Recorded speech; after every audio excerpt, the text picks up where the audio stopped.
wabarakatuh. A'udzu billahi samil alim minasyaitonir rajim. Bismillahirrahmanirrahim. Alhamdulillahilladzi hadana li hadza wa ma kunna linahtadiya laula an hadanallah. Wassalatu wassalamu ala sayyidina Muhammadin nuril hidayah wa ala alihi wa sahbihi nujumir rasyad. Qala rabbi shrah li sadri wa yassir li amri wa hlul 'uqdatam min lisani yafqahu qawli. Raditu billahi rabba wa bil islami dina wa bi Muhammadin nabiyya wa rasula wa bil qur'ani imama wa hukma rabbi sidina ilma wa rizqna fahma. Hadratal muhtaramin wal muhtaramin para alim para sepuh semua yang saya hormati dan saya muliakan, wabil khusus kepada pimpinan Majelis Taklim Samsis Sumus, Bapak Gubernur yang saya cintai dan saya muliakan serta saya hormati. Tak lupa kepada orang tua kami, senior kami, utamanya Bapak Sanin, Bapak Jaja, Bapak Mundasir, Bapak Mito, Bapak Toto, semua yang saya hormati dan saya muliakan. Tak lupa orang tua kami, Bapak Islam, serta rekan-rekan semuanya seijazah senasib seperjuangan yang saya hormati dan saya muliakan, rahimakumullah. Saudaraku, mari kita sama-sama membaca hamdalah alhamdulillahirabbil alamin sebagai ungkapan rasa syukur kita kehadirat Allah Subhanahu wa taala yang telah memberikan nikmat hidup yang begitu besar dan begitu banyak kepada kita sekalian. Di antara nikmat hidup yang masih dapat kita rasakan bersama sampai di malam hari ini, alhamdulillah kita semuanya diberikan nikmat hidup berupa kesehatan dan waktu luang. Dengan modal keduanya, yakni kesehatan dan waktu luang, sehingga kita memiliki kesempatan untuk bisa hadir kembali di dalam forum yang mulia ini, yakni majelis zikir, majelis taklim, majelis sholawat serta majelis silaturahim, pendek kata majelis soleh.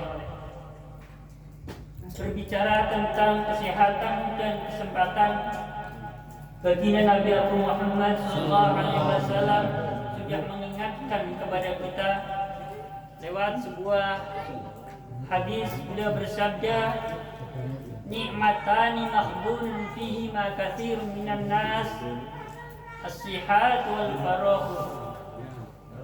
Kata Nabi, ada dua kenikmatan yang membuat sebagian banyak manusia tertipu, terperdaya, terlena. Yang pertama adalah nikmat sehat, yang keduanya nikmat waktu luang. Bukti nyatanya adalah banyak sekali orang-orang yang secara fisik, secara mental sehat kita melihatnya. Kesempatan juga punya kesempatan karena memiliki waktu luang. Tetapi begitu sulitnya untuk menghadiri majelis-majelis yang mulia seperti ini. Ya, itu berarti orang terlena, terperdaya, dikasih nikmat sehat, diberi waktu luang pula, kok tidak digunakan untuk beribadah kepada Allah Subhanahu wa taala, baik secara ibadah mahdhah ataupun ghairu mahdhah. Maka saya katakan ini sebagai nikmat dari Allah Subhanahu wa taala karena kita bisa mempergunakannya untuk beribadah, untuk menjalani sebagian dari ketaatan terhadap Allah dan Rasulnya. Dalam hadis lain, Nabi menyinggung tentang kesehatan dan waktu luang. Hadis ini juga sangat familiar. Ightanim khamsan qabla khamsin, sihataka qabla saqamik, farahuka qabla sukhlik, syababaka qabla haramik, ghinaka qabla faqrik, hayataka qabla maut. Kata Nabi, gunakanlah 5 kesempatan sebelum datang 5 yang lainnya. Artinya lawan katanya yang 5 pertama. Yang pertama, gunakan waktu sehatmu sebelum datang waktu sakitmu, kata Nabi. Jadi lawan katanya sehat, gratisan.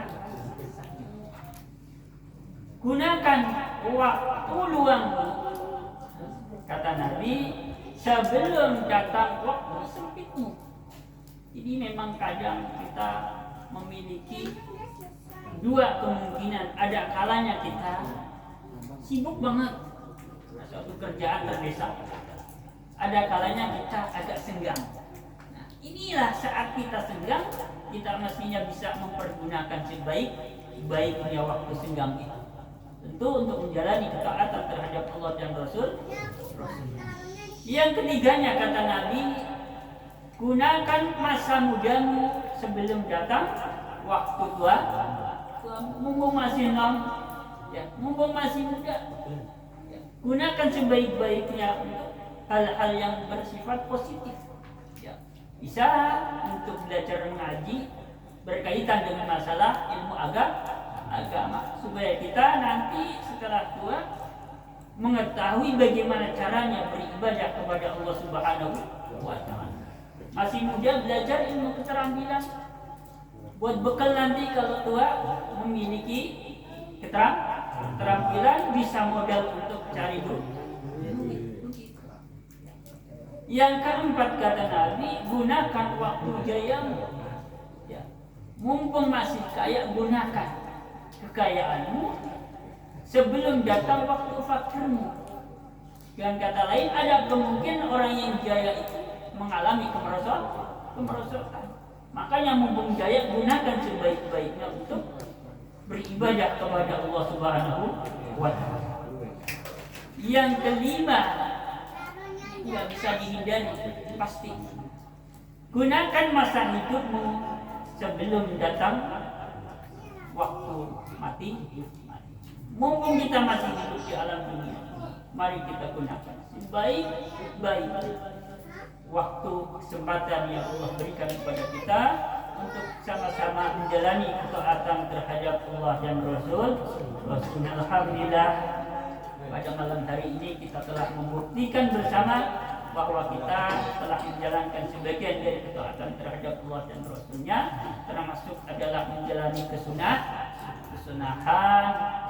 Rasul, di mana silaturahim bersama, berdoa, bersolawatan, masuk sunnah Rasul. Selanjutnya salawat serta salam semoga tersanjungkan pada baginda Nabi Muhammad sallallahu alaihi wasallam. Saudaraku rahimakumullah, semua yang saya hormati dan saya muliakan, mari kita lanjutkan pengajian kita dalam ilmu fikih, masih seputar pembahasan tentang sunnah hayat. Insyaallah pada pertemuan kali ini insyaallah selesai ini.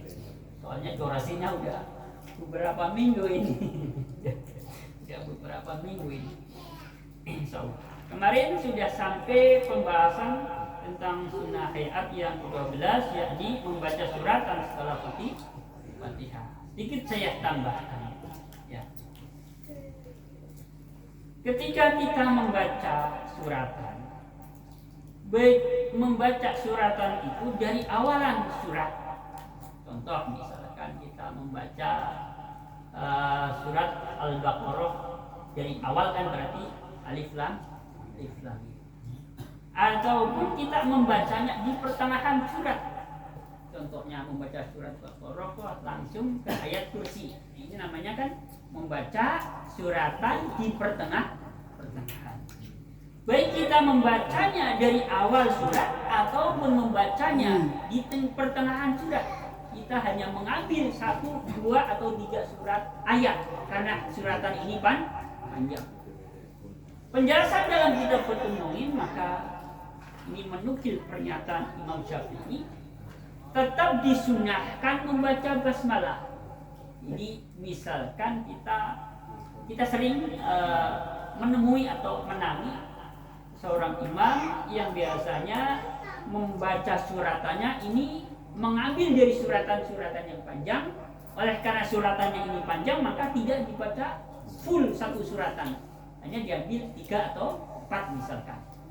Maka setelah membaca amin, mau lanjut ke suratan, walaupun suratannya ini hanya diambil sebagian, kita membacanya sudah tengah-tengah, tetap disunahkan membaca basmalah. Contohnya misalkan setelah amin kita mau membacanya ayat kursi, ya, tetap disunahkan bismillah. Bismillahirrahmanirrahim. Lanjut, ya. Paham ya? Jadi kalau ada pertanyaan bagaimana kalau tidak membaca basmalah, misalkan dari amin berhenti sejenak, dilanjutkan membaca suratan, tetapi tidak dimulai dengan basmalah, ya enggak apa, ya. Ini lagi bicara sunnah sehat, jadi mohon untuk tidak dijadikan bahan perdebatan. Jadi imamnya gimana sih ya, masa mentang-mentang membaca suratannya di tengah-tengah suratan juga baca basmalah, ya. Lanjut. Berbicara tentang membaca suratan, maka sebaiknya atau yang paling utama ketika kita membaca suratan ini sesuai dengan tartibul mushaf. Contoh umpama, ya, dalam sholat kita membaca suratannya, suratan yang pertama Al-Baqarah umpama. Nah, suratan yang kedua Al-Imran, ini namanya tartibul mushaf. Itu yang paling baik. Jangan dibalik. Surat pertama Al-Imran, surat kedua Al-Baqarah. Jangan sampai terjadi kayak gini, ya. Mungkin nanti muncul pertanyaan, kalau kita nggak hafal urutannya surat bagaimana? Ya udah, nggak masalah, ya. Ini lagi bicara kesunahannya, ya. Utamanya begitu. Kalau nggak kayak gitu juga nggak apa. Ya. Contoh lagi misalkan membaca surat Al-Haqqah, ya. Di rakaat pertama membaca surat Al-Haqqah, kemudian di suratan kedua membaca surat Wal Asri. Nah, ini namanya sesuai dengan tartibul mushaf, sesuai dengan urutannya. Atau di rakaat pertama Wal Asri, di rakaat kedua Al-Ikhlas atau Qulhu. Nah, ini namanya masuk kategori tartibul mushaf. Jangan sampai dibalik. Jadi saya menjumpai penjelasan, saya lupa kitabnya, ada kemungkinan ini ada 3 kitab karena dalam minggu ini yang saya baca ini antara Fathul Mu'in dan syarahnya, Fathul Qorib dan syarahnya, serta Al-Azkar. Ada kemungkinan di dalam 3 kitab ini saya menjumpai keterangan bahwa di sini penjelasannya ini bukan perkataan saya. Imam taraweh, sholat taraweh ini yang biasanya membaca di rokaat yang pertama Al-Ikhlas, kemudian di rokaat yang kedua tadi Al-Haqqah, ini oleh ulama di dalam kitab yang saya baca ini dinyatakan keliru, ya, kurang tepat. Ya kalau bicara sah, tapi namanya khilaful aula, menyelisih keutamaan. Yang bagusnya bagaimana? Yang bagusnya ini baik berlaku dalam sholat tarawih ataupun sholat fardu ataupun sholat yang lainnya. Kalau kita membaca 2 surat antara tadi surat apa? Al-Haqqah sama Al-Ikhlas, maka di rakaat pertama Al-Haqqah, yang keduanya Al-Ikhlas. Biasanya kalau sholat tarawih kan memang untuk mensiasati biar nggak lupa di salah satu rakaat kedua atau yang pertamanya ini dibaca surat Al-Ikhlas dari namanya yang pertama sampai urutan ke-10 biasanya diulang terus Al-Ikhlas. Tujuannya tentu untuk memudahkan imam ini mengingat ini berarti rakaat kedua, ini berarti rakaat pertama. Tandanya apa? Tandanya tadi membaca Al-Ikhlas. Jelas ya? Jadi mohon untuk para imam sholat taraweh mulai tahun depan, insya Allah kalau kita semuanya diberi umur panjang oleh Allah Subhanahu wa Ta'ala, praktekkan rakaat pertama adalah Al-Haqqah, Wal Asri dan seterusnya. Rakaat keduanya baru Al-Ikhlas. Jangan sampai dibalik. Sah tetap sah ya. Jangan sampai dibesar-besarkan terus menjadi namanya bahan perdebatan. Ini lagi berbicara keutamaan atau sunnahnya begitu. Jadi apa saja yang sedang saya bahas, apa saja yang sedang saya sampaikan ini lagi berbicara sunnah hayat dan bicara tentang keutamaan. Seandainya tidak persis dengan apa yang saya sampaikan ini juga sah, tetap sah, tidak mengganggu tentang apa kesahannya, so tidak terganggu. Lanjut. Kemudian sunnah hayat, tidak saya bacakan teksnya kelamaan ya, langsung saja. Sunnah hayat yang ke-13 adalah duduk iftiros. Mari juga saya praktekkan. Duduk iftiros ini saat kita tasyahud awal serta apa? Termasuk duduk istirahat, juga termasuk adalah duduk di antara dua sujud. Kemudian sunnah hayat yang ke-14 adalah duduk tawar. Duduk tawar ini berlaku dalam tahiyat akhir. Ini sunnah hayat. Jadi karena ini sunnah hayat, ya mohon jangan sampai menjadi perdebatan. Ya, itu orang kok duduknya nggak seperti kita biasanya, nggak usah diperdebatkan. Ya, mungkin itu orang memiliki permasalahan dengan kondisi badannya yang sulit untuk melakukan seperti itu, atau memang bisa jadi karena nggak tahu. Jadi nggak usah kita bahas, sah, ya, jelas ya.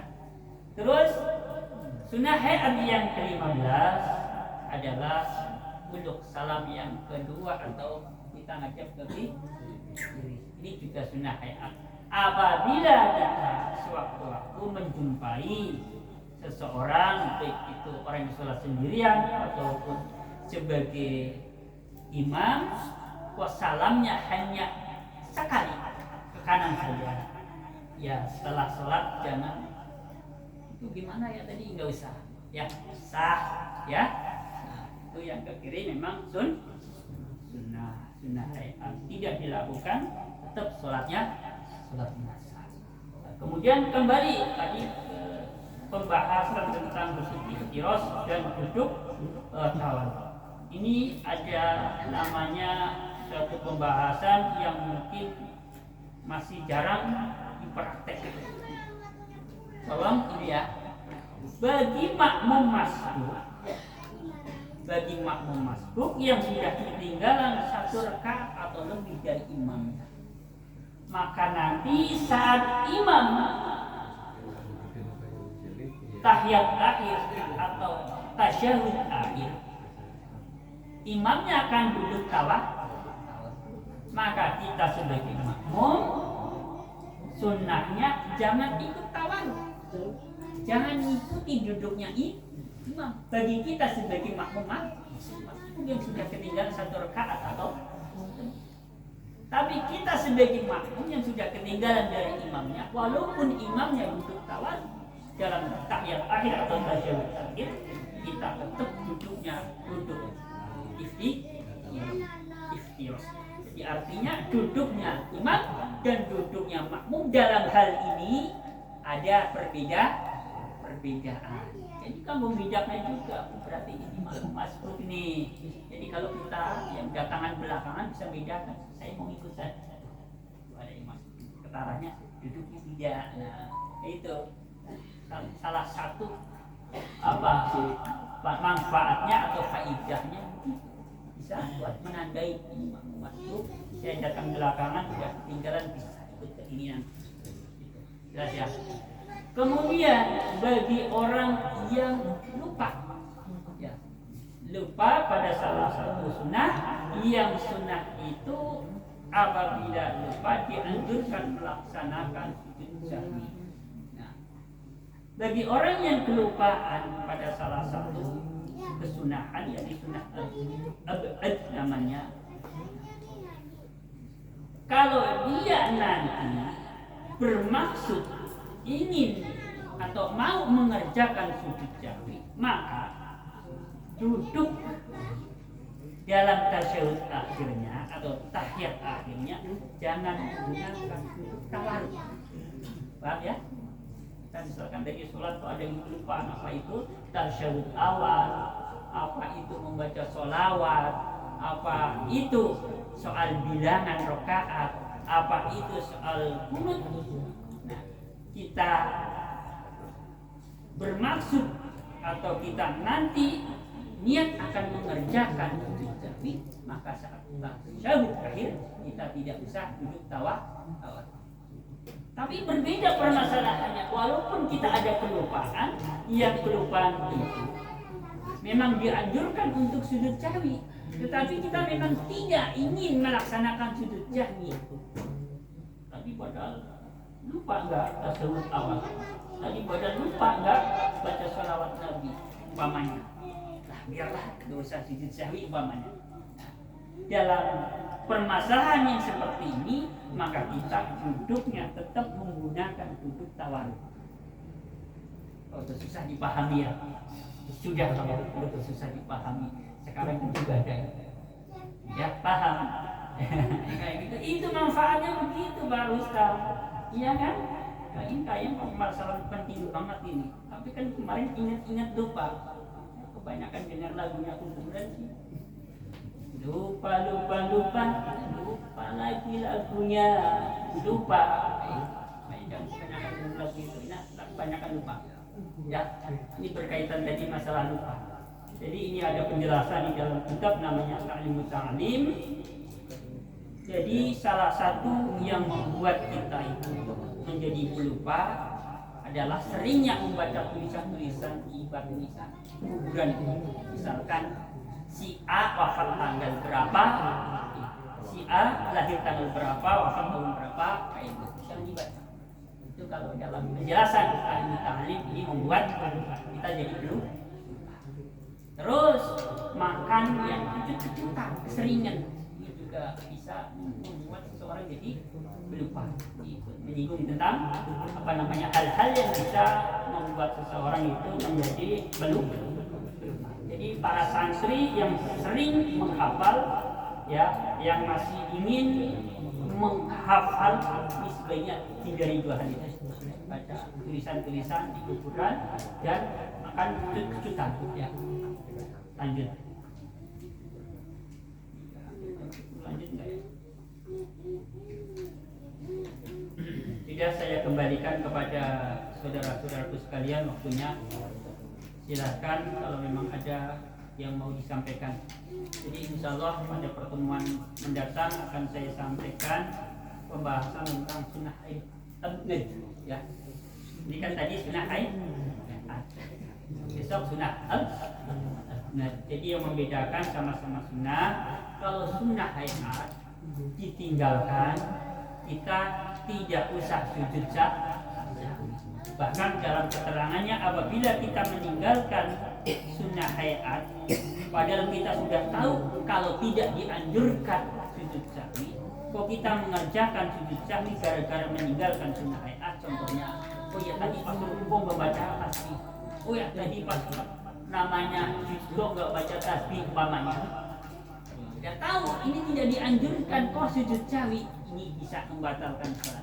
Jadi khususnya untuk sunnah hayat, apabila kita tinggalkan baik itu sengaja ataupun karena lupa, jangan sujud sahwi. Karena kalau kita melakukan sujud sahwi padahal kita mengetahui ini tidak dianjurkan, justru membatalkan sholat.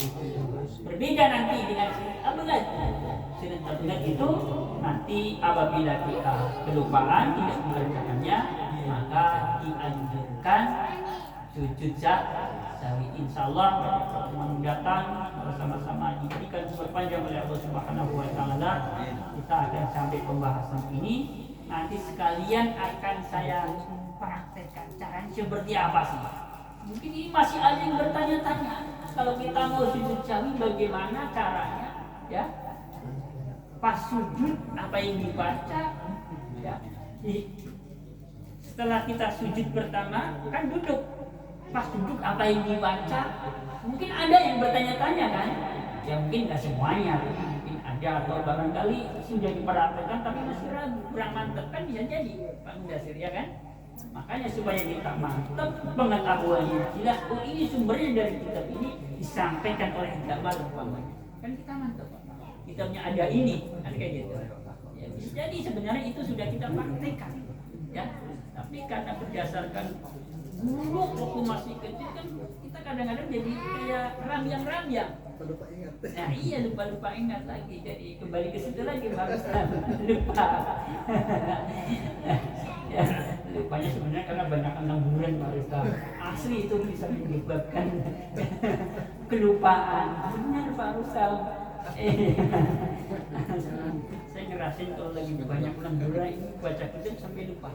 Ya, saya lupa dalam 1 minggu ini sampai tidak menyiapkan materi. Terus saya bawa tadi, oh kitabnya ini bukan baju. Nah ini saya ketinggalan nih kerjaan. Saya mikir, alhamdulillah ini ada kitab Haisyah namanya, sama-sama syarah dari Fathul Qorib. Ini aja saya baca kayak itu. Isinya sama cuman ya apa namanya ini lebih ringkas, jadi lebih penuh, lebih banyak keterangannya. Kita Bajuri karena berbanding ini cuma 1 jilid, kalau Al-Bajuri itu 2 jilid. Jadi saya ngerti warna berbeda bawa aja sampai segitunya masih efek 2 lembur ini. Ya Allah, ya ini bercanda sedikit ya. Tapi ya mudah-mudahan apa yang dihasilkan dari lemburan-lemburan itu saya gunakan sebagian untuk menafkahi keluarga saya, sebagian juga untuk berjuang di jalan Allah, karena Nabi SAW bersabda bahwa kelak satu zaman akan menimpa kepada umatku.